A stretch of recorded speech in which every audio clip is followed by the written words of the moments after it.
Hi, welcome back. I'm going to get right into talking about something that I discussed a little bit the other day, which is this other strand of the multiverse that my soul is connected to that has been informing my existence in simultaneity. So, for the duration of this life that I'm in and throughout all space and time. And I mentioned it not yesterday, or whenever I posted that reading, but I was saying I think it's somewhere between a 7th and 11th dimensional realm.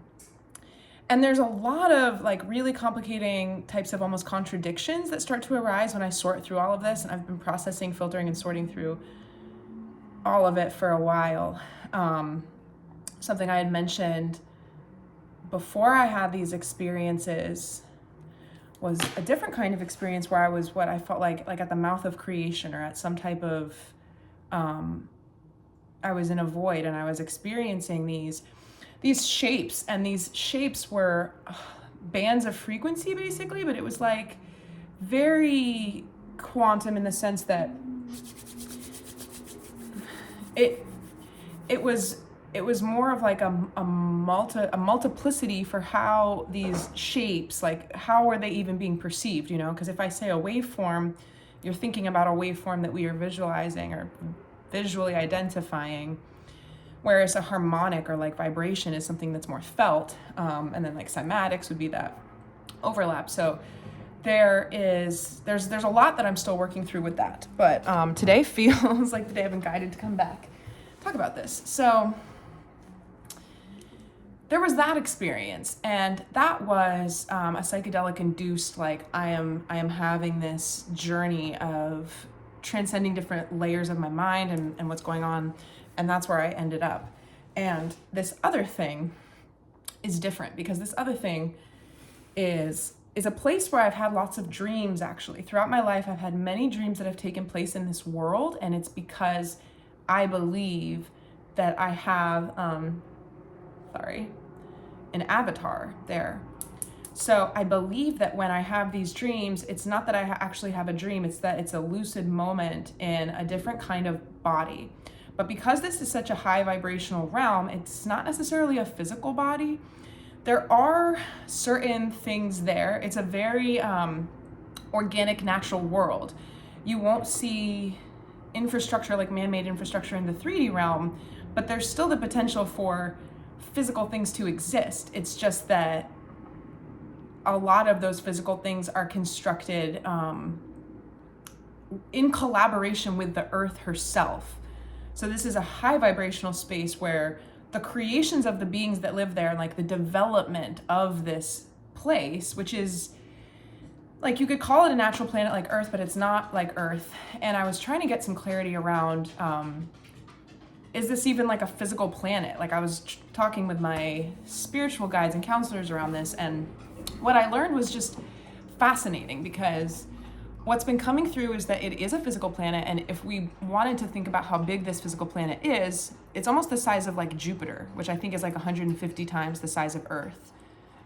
And I don't actually think that's right. Maybe this planet, maybe that's right. Maybe Jupiter's 150 times the size of Earth or more. But this planet maybe is like 6 times the size. And it's sort of like, if you think about a grid on a sphere, a grid wrapping a sphere, like our coordinates do on a map, right? And then you unfurl that. That's sort of the render as you go, like the reality. That's the game board. So the beings who live here could be considered like almost more animalistic than humans, but they're not less intelligent, right? And like, we know that there's tons and tons of different kinds of communication in different kinds of realms. It's not just animals and animal behavior that we can study and understand that they communicate, but trees and mushrooms and all sorts of things. And I can't remember what I was listening to or who was saying this, but some guy was telling some story at some point about, oh, no, I'm sorry. It was somebody interviewing somebody else talking about a guy, much more helpful.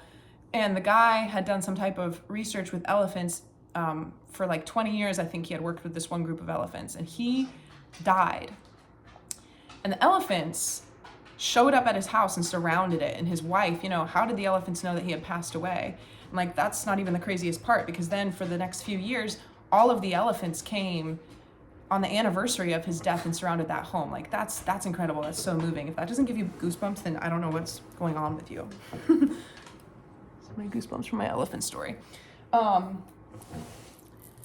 So I think a lot of the times, I also think that this is sort of like, you know, a mindset that we understand as humanity that we've had, and that it's wrong, which is that we're the smartest. Like, we own this planet, and animals are in some way inferior because they don't have the same level. Could you hold off on that, Muttley? Thanks. No. Sorry. Good boy. Go on. Thank you. It's, you know, it's, and I talked about this a few weeks ago too. I said the future will include us living very, very close with the animal kingdom, because we're not superior to them. We're all sharing this planet. We're all conscious beings having experiences, and like the emotions that animals exhibit. They're beautiful, beautiful extensions of our own energy fields. And what's fascinating is that this realm, I'll get to this part. I'm just firing this off to see how it comes out, really. I might not post this video, but let's see. Let's just keep going. Okay. So the size of the planet, what I've been understanding is that, like, yes, it's a physical planet, but this part of the universe, right, is a lot more malleable, like anything essentially, right? We're in the 3D, and then there's God, and there's a billion layers in between. And so the most locked in experience that we could have incarnationally is the one that we're having now. Higher dimensional realities blend into almost feeling like a dream, because things could collapse out of being or manifest into being in a more instantaneous manner. And that's sort of how it is here. But because it's not a dream, because it's still a karmic path that a soul can take to have an incarnational experience in a certain place, just as somebody would choose to come to Earth. So the other interesting thing is that the volume of this planetary body, this hypothetical planetary body that might exist somewhere, the size of it is actually proportionate to the amount of consciousness that has evolved here. So the planet's size is actually not fixed, and they said something. I've been receiving this information that it's a transferable concept to the planetary body of Earth, but it would completely sound not real or possible because of where we're at still vibrationally. But the idea is that the experiences that the beings are having there is it's basically like extending the bounds of that grid if you were to lay it flat, and it is creating more volume for them to occupy on what you could see as a physical planet. But they're also, you know, you can't think about it like you would think about it like a human. Like, it doesn't even matter. They're not going to get in a plane and go up and look at it. So the beings that live here, they're sort of like animals, but it's not even really embodiment. Like I said before, it's more of a light body, like an avatar, like a what we would think of I don't know. I'm trying. I don't know. So let me put a pause on that and their embodiment, because I don't know what they look like. What I know is what it feels like to be there, and how we communicate, and the vibrational signature. Okay, so it's also important to note that prior to having these experiences sort of bleed into my more conscious experience and recollection, I was specifically focusing on, during my affirmations and the things that I say when I'm in prayer and all sorts of things, specifically focusing on my soul signature. I've been letting a lot of light language come through me in the form of sigils and characters, and just writing them. And I mean, I actually posted a short about this. There's that big long scroll, and I used acrylic paints and holy water to do this backdrop, and then channeled out these sigils, and I actually went to town on them with like gel pen in detail, thinking that I was going to embellish each and every single one. But Mars retrograde has been, I've been just completely all over the place when it comes to execution of creative projects through this Mars retrograde. I'm so excited for April because of that, and because of this relief that we're experiencing. By the way, if you didn't know this, we are in a 3-week period where no planets are retrograde. So it would be a fabulous time to do whatever it is that you've been wanting to do, that you're like, maybe I'll do that soon or whatever. I don't know. For me, I mean, I have a list. I'm about to do a bunch of stuff, and I'm really excited. And it's not like stuff you have to go look for, you know. It's like, it's the obvious stuff that hasn't been addressed since the beginning of the year, and now it's going to feel a lot more easy to do that. So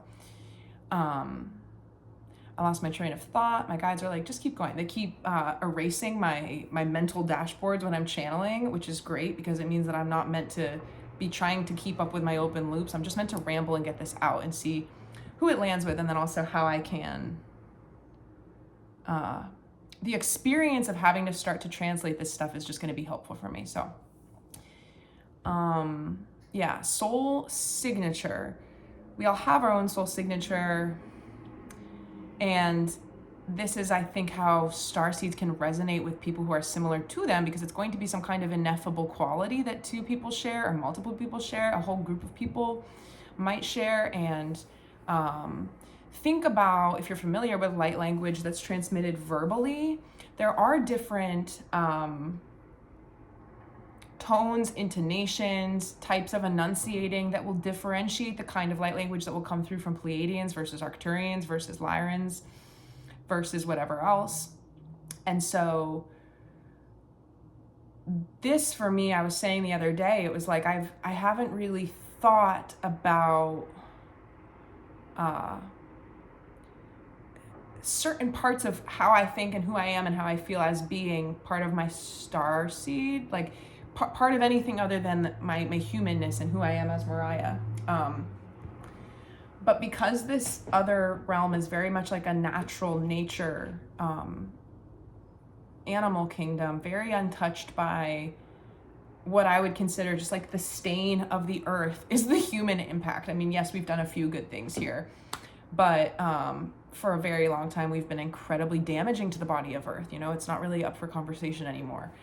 And I have been retrieving these experiences, but what's interesting is that they're bringing me back to these childhood memories where I did not realize at the time, because I was a child, but I was actually a lot more capable of achieving what we could consider bilocation, where I was almost having these daydreams. I mean, this is common to a lot of children, a lot of people.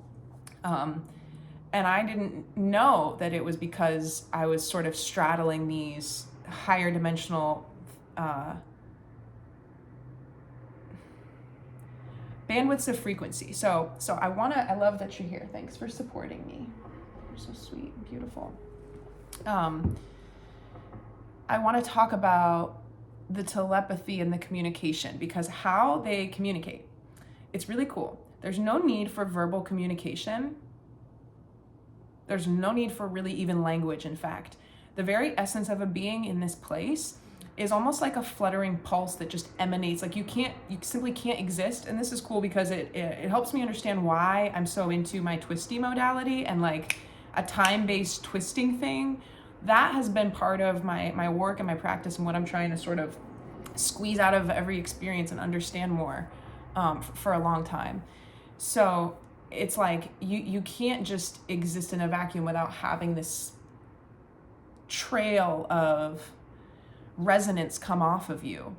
And it is a synergy of, it is a combination of music, language, like a Romanized language with characters, and movement.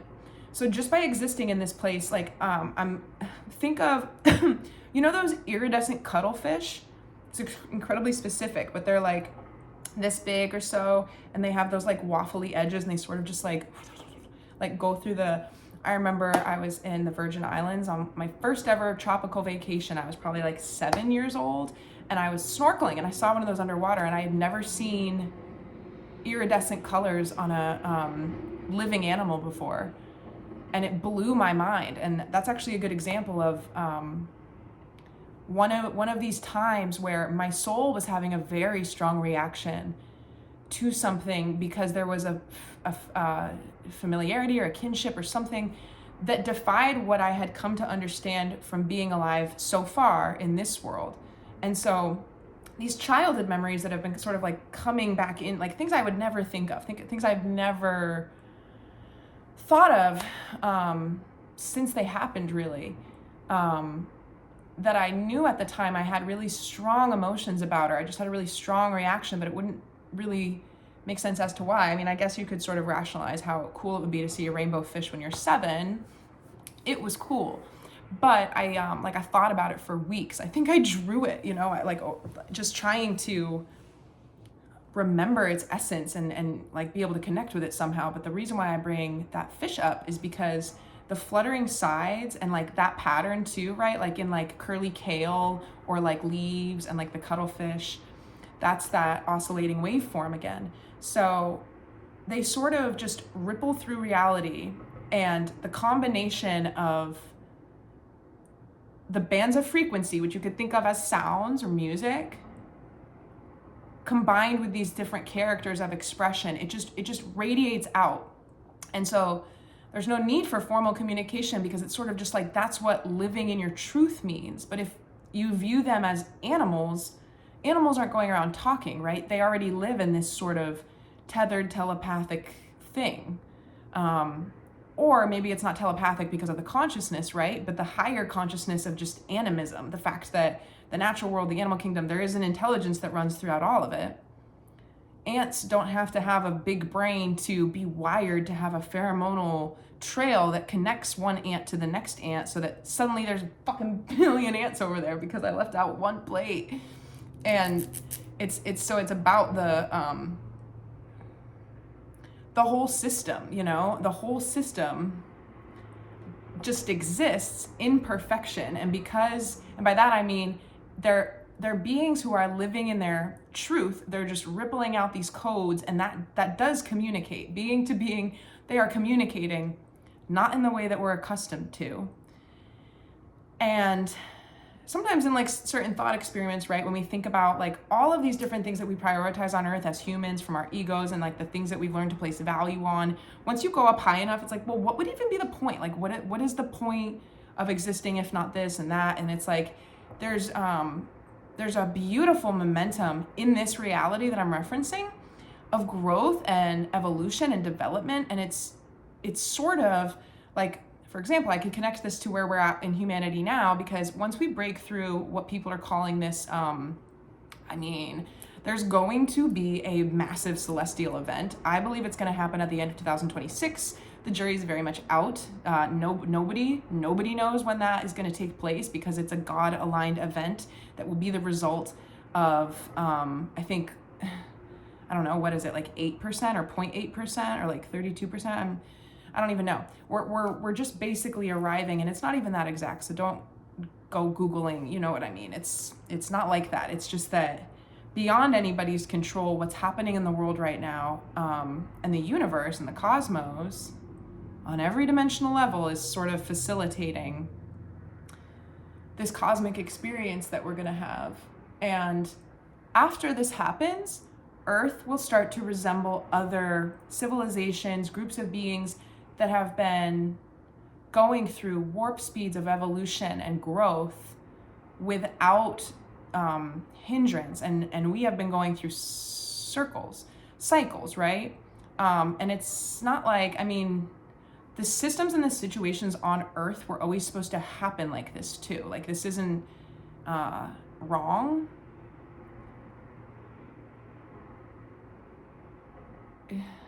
I don't want to go on like a big rant about duality. We're just going to skip that and get back to the stuff. Okay. But the point in me saying all of that was like, okay. There's something within me that I've carried my whole life where I'm like, what the hell is going on here? Why can't we like make progress? Like, it's crazy to me that like as a child, for instance, my father He works in renewable energies, and he always has, since long before it was a trendy topic. Like when I was a kid, I remember he explained to me what a flat screen TV was. Nobody had ever, that wasn't a thing. I was a kid. I was probably 4, maybe. We had just moved to Vermont. And he was like, it's going to be like a picture frame, but it's going to be on the wall. And I've always been a painter, so it's like, imagine that it's a painting and you hang it up on the wall, and then it's a TV. You'll be able to see people moving, and I was mind blown. I couldn't fathom it. And he showed me what LED lights were, and he had a fun one in his office that changed colors, and I had never seen that before. And as time went on, so I grew up thinking, oh, okay, there's a problem with the climate and we're gonna fix it. My dad's on it, and that hasn't happened. It's gotten worse. Things are complicated. And there's a lot of different things that I personally have responded to in this world where it's like, I don't understand. It actually doesn't seem, when I look at it, it doesn't actually seem like we're trying to fix this, whatever it is. Oh gosh, I don't even know. All the systems, all the things that people who have old souls and different kinds of gifts when it comes to perception and intuitiveness and kind of just like straddling different, it's illusory. If you have that keen sense to key into the vibration of things, then like the illusions will fall. They will fall. And so because there's this other experience for my soul that my soul understands and it recognizes, and it just makes sense. It's like fish in water to have this, I don't even know what to say. There's no human way to understand the kind of growth and creation that takes place in these other kinds of realms, because it's not even happening in a time-based reality anymore.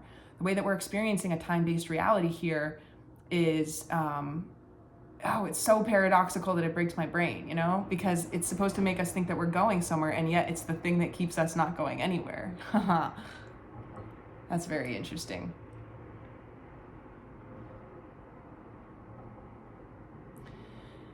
I'm having a lot of stuff come into me, and I'm gonna regroup here for a sec. So something that is super cool that was happening when I was several different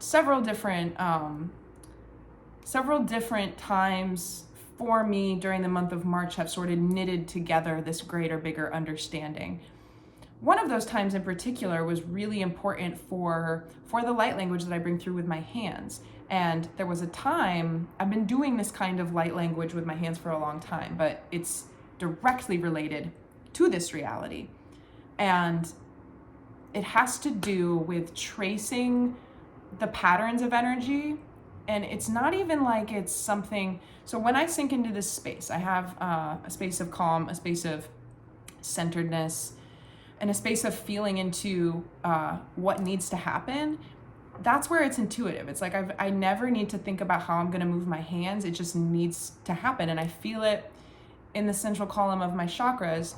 And the more I practice with it, the more I understand that I'm not tracing over an energy pattern. I'm creating an energy pattern that is corrective in nature to what is taking place in a situation. So it could be a concept, a situation, like a group dynamic that I'm connecting with astrally.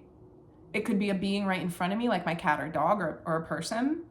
It could be my own body. And then what comes out is it's similar to Reiki or different kinds of like shamanic healing that you can do remotely. Like I think of Sane the witch, who's a Swedish witch. She has a YouTube channel, and that's what it's called.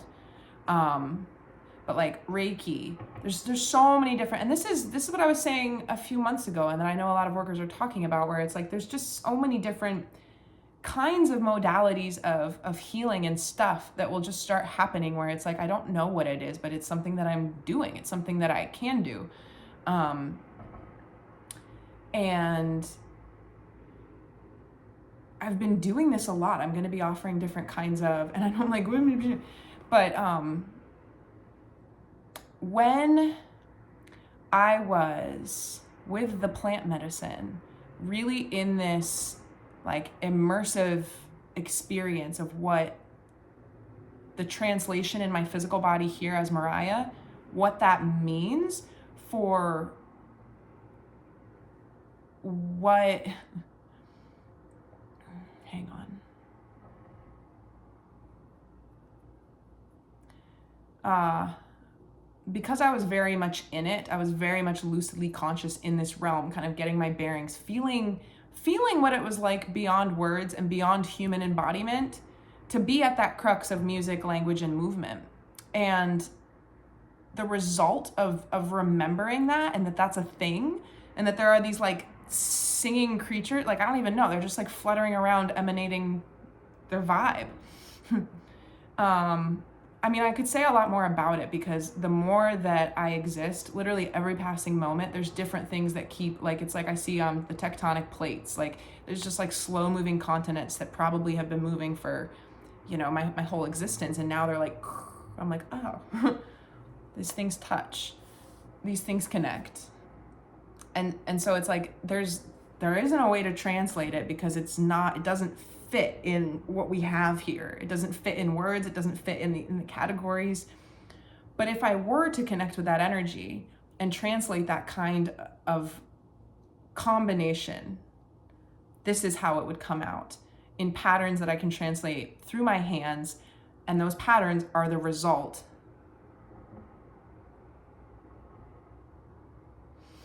of stabilizing the chakra system. So it's an adaptation that is like coming online within me, so that I can take this higher dimensional experience of not really being locked into this body, not really needing a body, but using it to give our bodies, our physical bodies, the most expansive experience that we can have with these energy centers and our auric fields, and our ability to honor them and expand them. And I've never been a person who's channeled words of light language, but that is changing. I'm bringing it through. Sometimes it just happens and I'll be speaking it.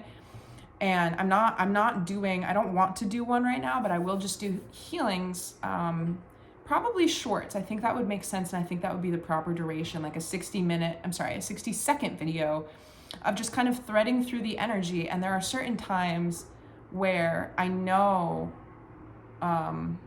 it could happen a bunch of different ways. It could be a claircognizance of a psychic download where the knowing just emerges and I'm like, this is affecting the spleen.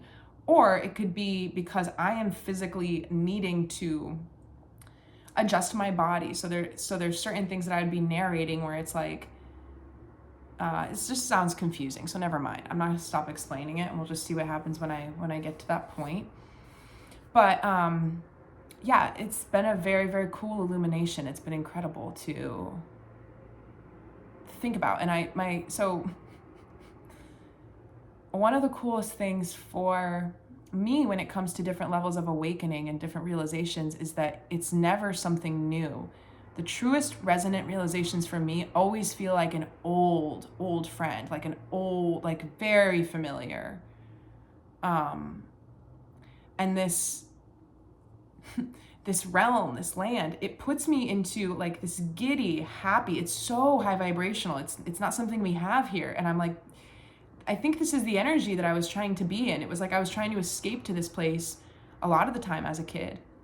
And there are certain memories as a kid I think of, and I start to see visions of this realm. Like it's very interesting. And as we restructure our relationship to the present moment, because of how things are in the quantum, it's sort of like, the past, the future. Oh, this is what I was gonna say. Okay, so Earth, right? We have like the past and the future, and that makes sense to us. And I believe that we can have had past lives on Earth, and that there won't really be future lives on Earth because we're breaking the reincarnational cycle, and I'm not gonna speculate, but like past lives, whatever, future TBD. So the past lives, yes, I think that they could have occurred in the actual time periods that we know and understand. And, asterisk, I don't believe that human history has been reported accurately. I think a lot of people agree with that at this point. However, I personally have past life memories from like the 12th century, 13th century, from ancient times, and then a big gap, and then some other stuff, that's a little bit more in like the past 300 years. So why am I saying this? I'm saying this because you could think of that as like a continuum. It's the experiences of Earth, but this is a multiverse, right? That's a single like direction back and forwards. This experience doesn't happen in the future or the past. It's literally a simultaneous reality that is completely untethered from the concept of a past or a future on Earth, because it's not been locked into how we catalog experience or memories by time. I mean, think about that. If there was no beings on Earth to perceive the passage of time, it wouldn't really be there, you know? Melting clock, Dali. And I have past life energy. Oh my God, that's so funny. That was funny. Because I was like, oh, there's a big gap in my past life. I was a tree for like 2,000 years. But it doesn't matter how long you're a tree for. And obviously there's no one tree that lives for 2,000 years, but again, they're connected. Who's to say the consciousness of a tree, you know, is there one soul in one leaf? Is there like what is, you know, it's more malleable than that. And we're very, very, very, very, very quickly right now unraveling this idea of like the soul, the brain, the mind. Like we weren't ever, I don't think, ever meant to come here and appoint ourselves to figure it out. I think it will always be an arm's length away.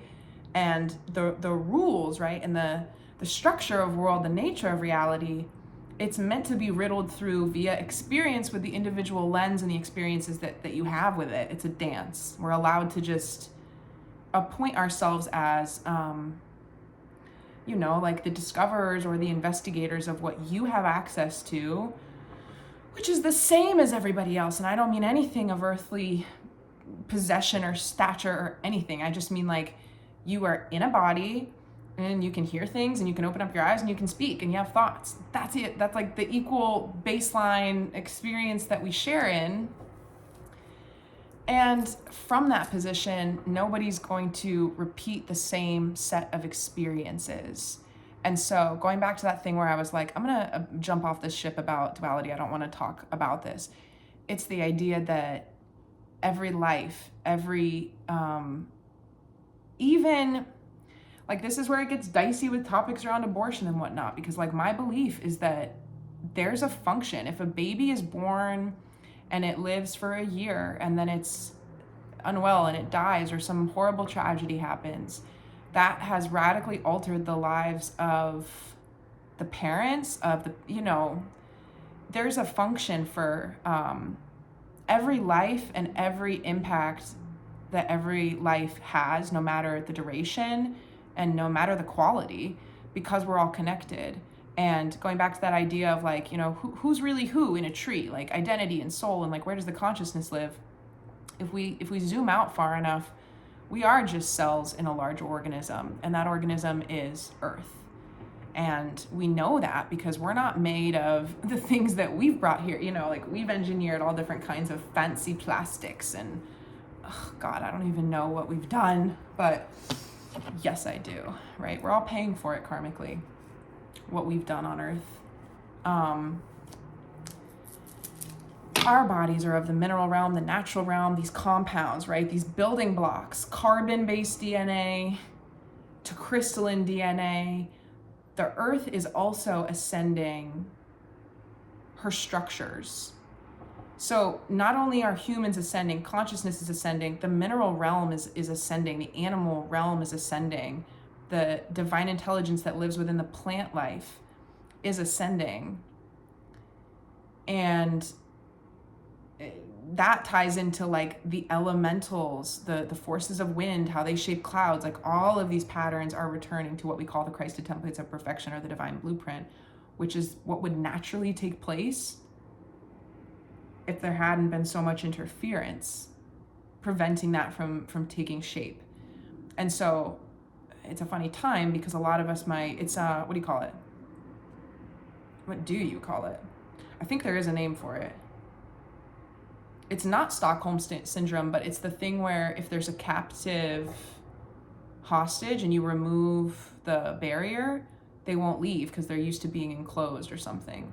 So there's a lot falling away, and I think that those of us who are really like in this as it happens, I don't even know, right? But I consider myself to be very much on the leading edge of most things that are unfolding as far as the awakening goes, whether or not I talk about it. And it's like you can tell, you can feel it. There's so much that's dropped out, so many things that you haven't even had to work to overcome. So many things that you didn't even realize were negative mindsets even, really, you know? It's like taking off these like very thin pairs of underwear and being like, damn, another one?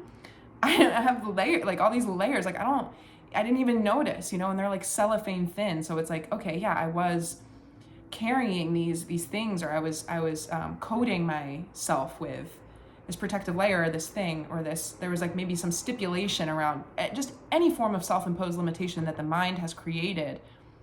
Anything is possible. And it's sort of a mind fuck, because then, you know, we get into like, oh great, that sounds awesome. What do I want? What am I going to create? And then you think about that and immediately out of habit, out of practice, start putting more self-imposed limitations onto that. So that's going to be a tango between the individual and God to figure that out, because if that's the best that we can do, if the biggest that we can dream is this big, and we're still like, well, I don't have the money to do that, so I'll just have to, you know, that fine. The universe is going to support you until you realize that you can cast off that limitation too. And perhaps you know in your mind, like at the intellectual level, I understand that anything is possible, but in practice, I am not showing the universe that I believe that, because I'm constantly worried or second guessing or doing what I said the other day, which is preemptively like injecting fear. You know, we can prime accidentally the way that things will go for us and the way that we are received and all of this by the way that we think we will be received. And I've done this a lot because of not feeling like I was well received for a variety of reasons around a variety of topics, and then always just going into those similar conversations as if I wasn't going to be. And that was a self-fulfilling prophecy. I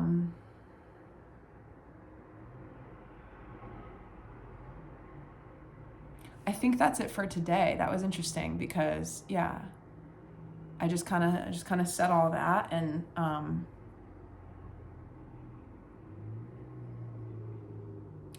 there's a lot though. Like there's a lot. I really do. I just wanted to get this out, this quick little 37 minutes to be able to start somewhere.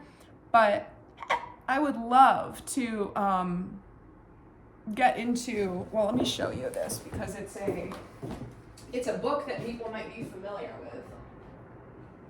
Awesome, totally awesome. It's called The Quadrivium. It's the 4 classical liberal arts of number, geometry, music, and cosmology. And it really helps us. I mean, it is kind of connecting sound and movement and all of it. So some of the other things that I was talking about before I went offline, as far as the way that energy moves through the body, because take that realm, for example.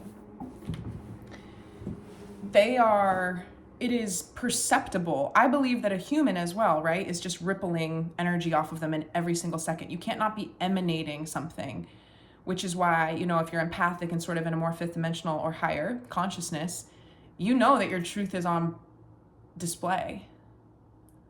I don't tend to have negative thoughts about other people. If I do, I immediately transmute them and I question, I own it. I'm like, okay, what's going on with me? Because that's as within, so without, and just like ownership of what your vibration is doing. Because there's like, not to be impersonal, but I sometimes even like remove the labels and names from the people. Like I see it as this, like, there's no one else here but God. There's no one else here but me and the flow of energy. And, you know, I could otherize this and make it about them and make them my enemy, but that's not really what's happening here, nor is that conducive to harmonizing in the way that's possible. So yeah, I'm a separate individual. I have a different name and identity, and we're not ever going to see out of the same set of eyes or whatever, but there's a purpose for that. The unification is the fact that we both exist and there's something happening between us. That is one thing. And so it's like in this higher dimensional realm where, for instance, like the aura is completely visible. There's a lot of moving energy that is easily perceptible with the eye.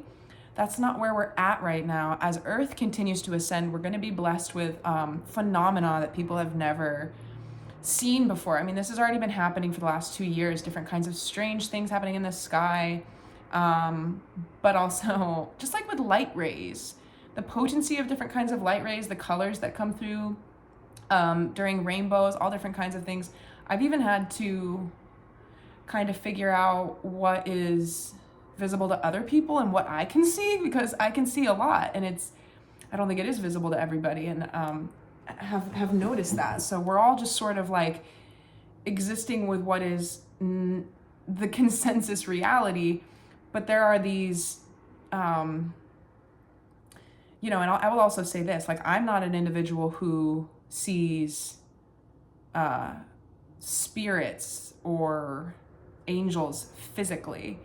I can see in my third eye, and I get visions, and I actually do see light orbs and stuff fairly often. I have also been experiencing recently, if I'm in prayer or if I'm like doing something, if I close my eyes in a darkened room, it will be as if like the brightest light ever is shining down on me. Like, not only can I feel its warmth, like the sun, but it looks like there's bright light behind my eyelids, and it's crazy because I'm like not facing any external stimulus. Things like that have been happening where it's just very there's the presence of multidimensional light that isn't perceptible from the very, very small part of the light spectrum that we can see. So yeah, correlation between the way that this realm is helping me see and experience and feel and sort of just remember that existence, the sheer act of existing, even if you're not doing anything, is sending out codes. You're always rippling, you're always emanating. And your emotions and your vibration and the quality of your peace or lack thereof is going to inform you of what it is you're rippling out. I put a video about this on this channel. It's going to be one of the first videos ever posted because I had recorded it in probably 2021, or it was like one of the older ones that I posted after I started the channel in January of 2023. And I was like talking about this emanation as if it was a number sequence, like if it was all like the sequence of pi, or if it was all fours, and it was like glitter, just like oozing off of you, just like radiating off of you. Right? That's your vibration. But getting into the quantum physics of the structures of these things, that's where the patterns come in.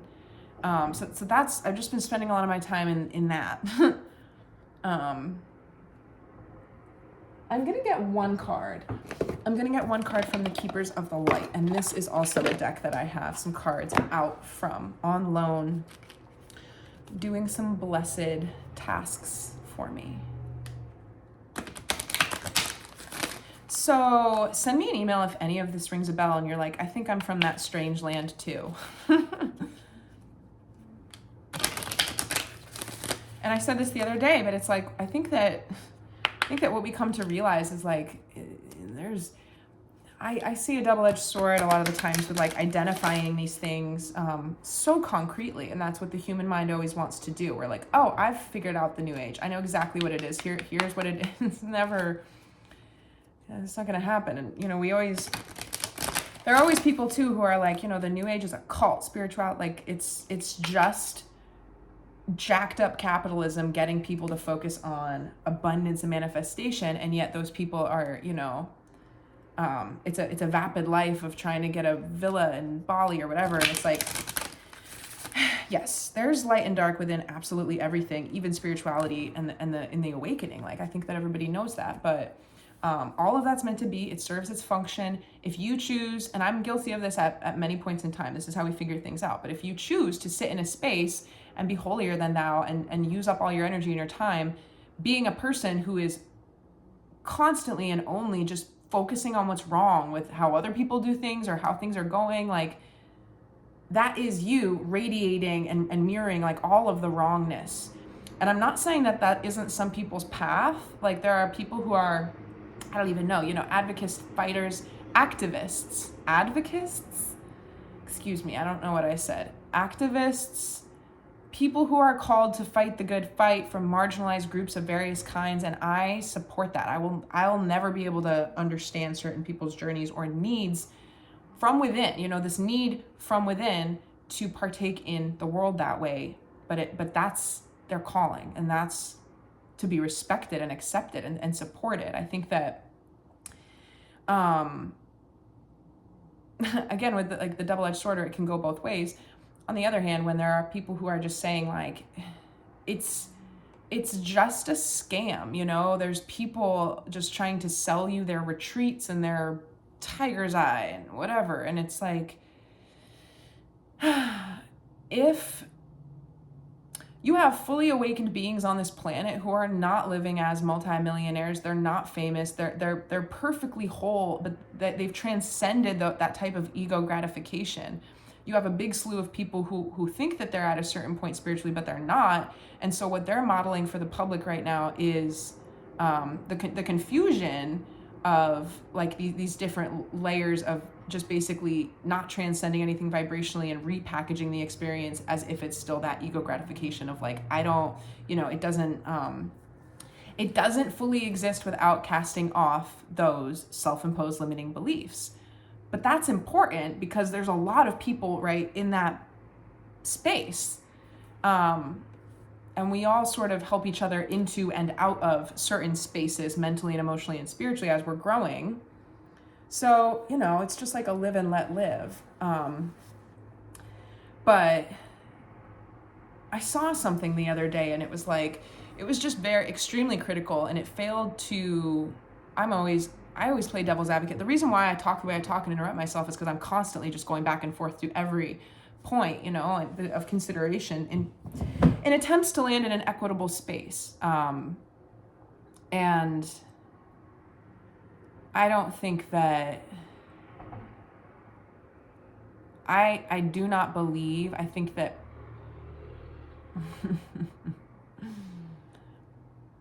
I don't think that it's, I don't know what to say. But I'm going to get a card and then I'm going to go. And I felt pretty wonderful. So the other day, right, I pulled that card Temple of Truth at the end of the reading.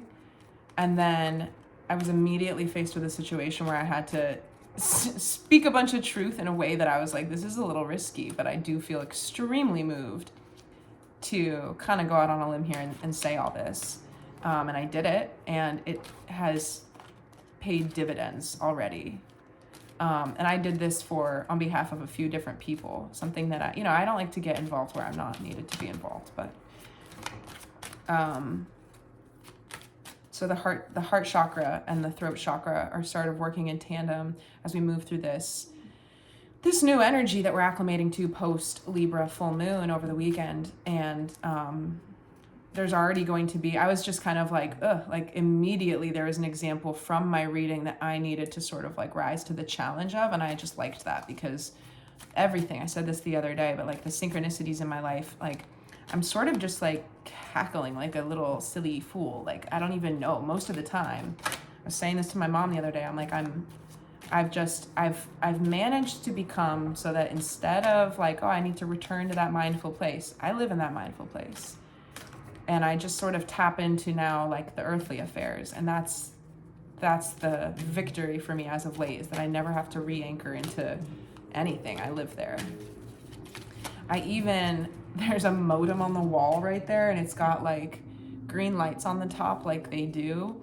And I was looking at it the other evening, and I was sitting here, not pulling cards. This is where I enjoy my evening bong rip forever. Like, peaceful. I just like looking out the window and hanging out. And the lights, without my glasses, I can still see. I have astigmatism. I actually quite like the way that my eyes function without my glasses, because I can put glasses on and have very crisp sight. But I find that the anomalies in my vision can help me sort through different kinds of like clairvoyant things. Like there's different kinds of things that I don't actually think are problems with my vision. It's just that I can't see physical reality as clearly. So I was looking at the lights, and then I like tilted my head up, and while, like, you know how light trails can sort of drag in the vision sometimes? Looking at the lights, I looked up, the lights spelled or wrote out 144. And then because it was a light trail, when I moved my head, I could still see the digits. And I was like, how did that even happen? Who did this? You know, like sometimes it's confusing with synchronicity because of the algorithm. And like I just don't even pay attention to something that it's not really synchronicity when it comes to the phone anymore, because you should expect very much so that the phone is like, you are a cyborg.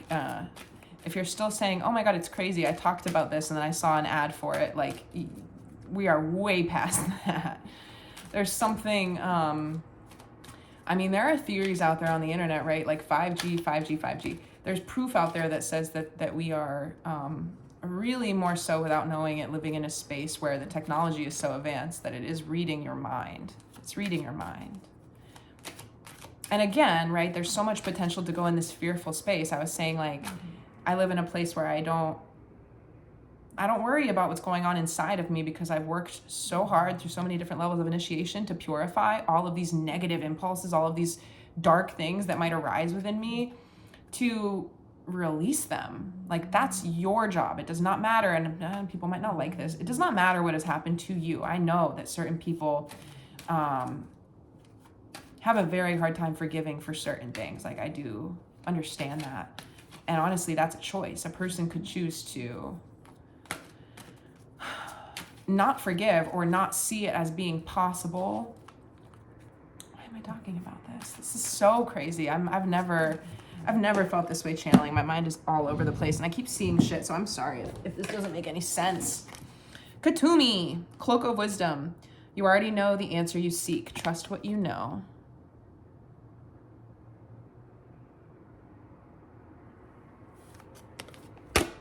I like that very much.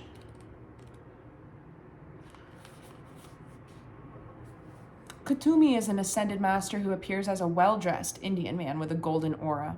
His teachings were brought to the world by Madame Blavatsky in the 19th century. There are many different theories as to his true identity. Many believe he was a wandering man known as Rishi in India, dedicated to walking the path of spirit with very few material possessions. Others believe him to have been a well-educated Sikh spiritual leader who was given a pseudonym to protect his true identity. I believe that he lived a high life, but through spiritual practice was able to let go of his need for material possessions. Now he helps light workers go beyond the limits set by others and cultivate a personal connection to God. That is what we are talking about. So I was talking about like the criticism that people will have, and it's like, I do take issue with sort of like the way that people market. Is my phone gonna die or what's happening? Maybe the brightness just went low. We'll just gamble with this. I can't tell how much battery I have left. It's challenging when you do need to, if you're relying on like your ability to sell, experiences and stuff, and maintain the integrity of your soul mission, like it's a weird time because capitalism is dying and spiritual entrepreneurialism is sort of in a Venn diagram between this liberated, newer free economy situation that we're going to be migrating into. I mean, we're going to see this, right? There's going to be a lot of breakdown and a lot of rebuilding starting to not reoccur, but occur with financial systems. And I think politics too. I think everything, absolutely everything, but it's going to come in waves and stages. And so it's sort of